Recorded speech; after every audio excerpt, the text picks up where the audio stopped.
Guys, I just finished watching UFC 298's press conference, right? It was the big get-together, all 10 fighters on the main card, all on the stage, talking shit to one another. Some people really showed up and really got me hyped for the fight, and while other people were Ian Garry. No, but in all seriousness, yeah, there was some cringe, there was some cool moments, and we're going to talk about all of that. But first, I want to remind you guys of the subscribe button, like, comment, and share. We're almost at 12K, guys. If you guys could help me with that goal, we're like 500 subs away. So all you guys got to do is just hit the subscribe button. We are almost there. And let me know in the comment section below who stole the press conference, right? Who is the best guy in the press conference? A lot of people are saying it's Topuria, some people are saying it's Volk, some people are saying it's Paulo Costa. And don't worry, I respond to all comments. But guys, UFC 298, we talked about all my predictions are in. If you guys missed any of my prediction videos, just go back on the channel or at the end of this video. I'm going to put all my predictions at the end, and you guys could just see my predictions and look back. I'm going to make some, references to the video here. Now, can press conferences change a fight dramatically? I think maybe in some cases it can, but I think for the most part, it doesn't really play as much as a part as people think it does. However, this is a perfect opportunity, to increase the pressure on your opponent, right? Especially when you're a guy like Ilia Topuria, who is fighting Alexander Volkanovski, the greatest featherweight of all time, arguably. There undoubtedly has to be some fear,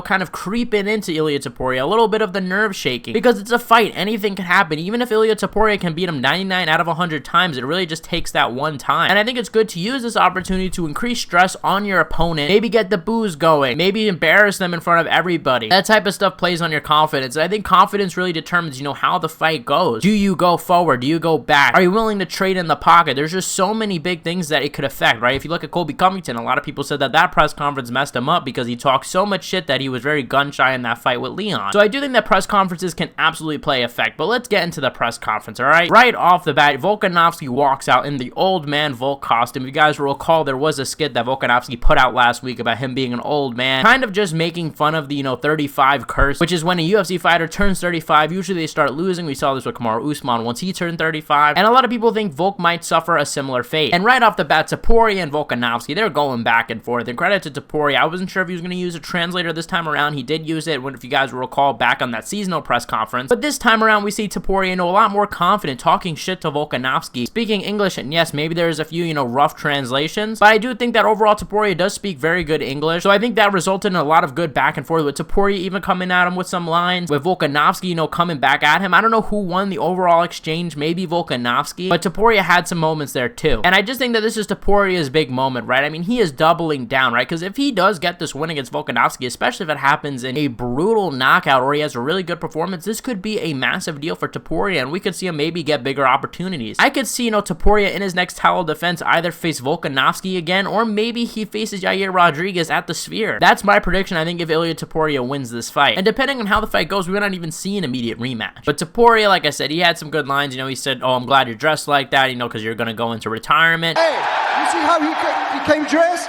You already know what's gonna happen. You just came ready for the retirement. Look how you look. Basically the typical dynamic of the older fighter, trying to teach the younger fighter a lesson, finally being able to humble the young fighter that hasn't been through a lot. And we've seen some times where, yes, the fighter does get humbled, but we've also seen some times where the older guy, he gets knocked out, he gets finished. And I think that's why a lot of people are doubting Volkanovski. Topuria even says, do something about it, humble me right now, and we see Volkanovski kind of trolling him, getting up like an old man. And later on, during the press conference, we see Ilia Topuria snag the belt from Volkanovski, similar to Conor McGregor, what he did to Jose Aldo, right? He took the belt, and I think that bothered Volkanovski. We see him kind of slamming the microphone after that, kind of heating up the trash talk, no longer playing that old man Volk role. I said you may as well take advantage of it now. You're never going to see it again. Not until I teach you a lesson. Maybe one day you could be a great champion. I'm going to kick your ass first. You'll learn your lesson. Maybe you can bounce back after that. But till then, get your hands off my belt.